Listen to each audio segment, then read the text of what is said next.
A big day for lying it was today. But of course, a day when nobody was really going to call it out. That changes right now. Now, for how long have we referred to the Prime Minister as each way Albo? Because he says one thing and then it normally takes a couple of weeks before he ends up saying something completely different. Well, welcome to Each Way Albo GST edition. Da, da, da, da, da, da, da. Now, you remember, when he went to Western Australia, there was a little campaign running in the front page of the West Australian newspaper. So a reporter from the West Australian newspaper was sent out to ask, would the Prime Minister sign a pledge that GST monies will not be moved away from Western Australia? Now, it just so helped that the Prime Minister had a texter. I mean, he was not aware this was going to happen, right? He was also completely unaware that the reporter used to work for his own government, literally, but that's by the by. Anyway, this was the Prime Minister signing a pledge with a texter he conveniently had in his pocket. No change to GST handouts for WA. If we're going to have a stunt, let's do a good one. Let's go to a tattoo parlour. We can get it tattooed on, or I've got pens. Here you go. Here you go. Give us your arm. Come on. I mean, how did he know this was happening? Is there any chance that the bloke who used to work for his government, who now's pretending to be the independent reporter, may have tipped him off? Whatever. Yesterday's news.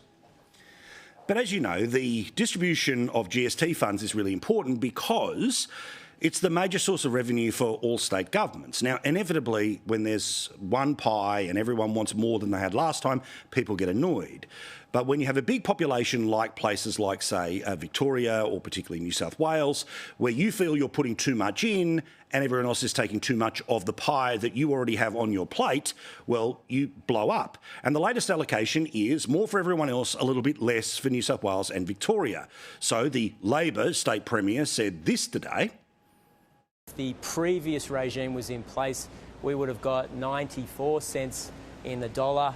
Now we're looking at a situation where we're going to get 86 cents in the dollar, and a lot of that money is going to be sent to Western Australia, which is chock full of cash from the mining boom, or down to Victoria, which is now a welfare state receiving a whole bunch of money from the pockets of New South Wales families.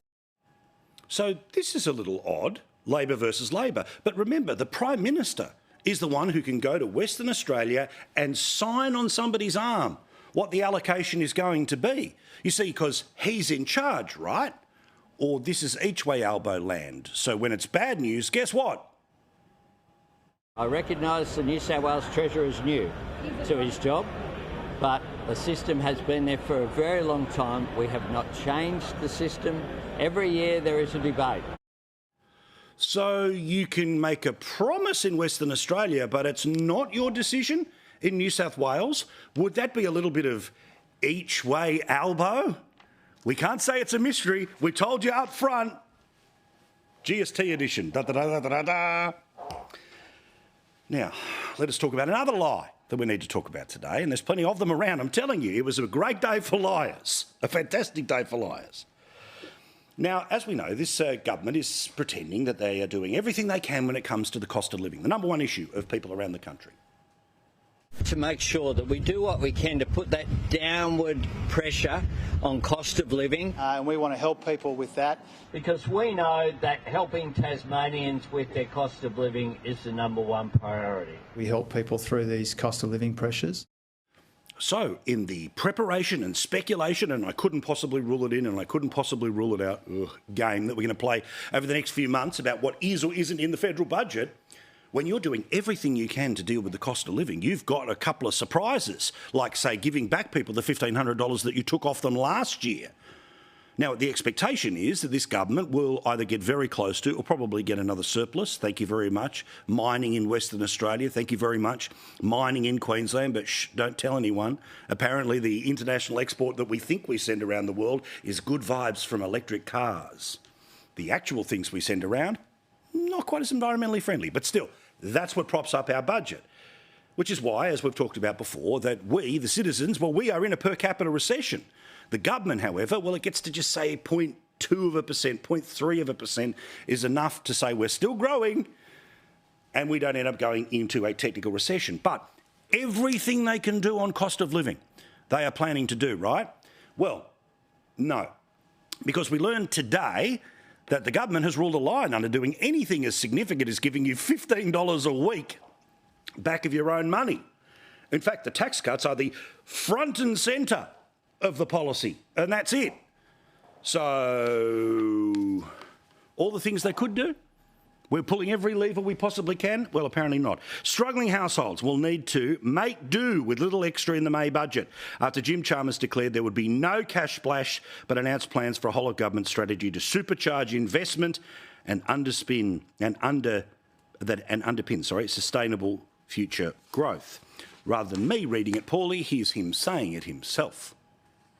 There will likely be additional cost of living help in the budget, but it won't be anywhere near the magnitude of those tax cuts. We are already providing a tax cut to every taxpayer and a bigger tax cut to more workers. We need to be upfront and say that any additional help will only be a fraction of that. Any extra help will be targeted, responsible and affordable.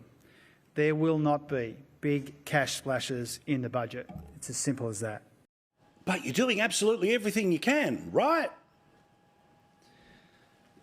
One of the things, of course, that they should be doing is to cut petrol prices. Why? Because 50 cents, 49 to be absolute about it, but 49 cents per litre is the amount that you pay in taxation. That is extraordinary. Not in the dollar, but in the litre. Right now, petrol prices, well, all over $2. Here's the latest numbers, which come from Sydney, Melbourne and Brisbane. Remember, the toys being thrown out of the cot by Anthony Albanese pretending to care about this when it was $1.75. Scott Morrison doesn't know what's going on. Well, what the hell does he say about $2.24 right now for normal unleaded in Brisbane? You could make it a little bit cheaper by cutting the amount of tax, Prime Minister. But of course you have no interest in doing that, do you? Because it's decided by... No, it's decided by you.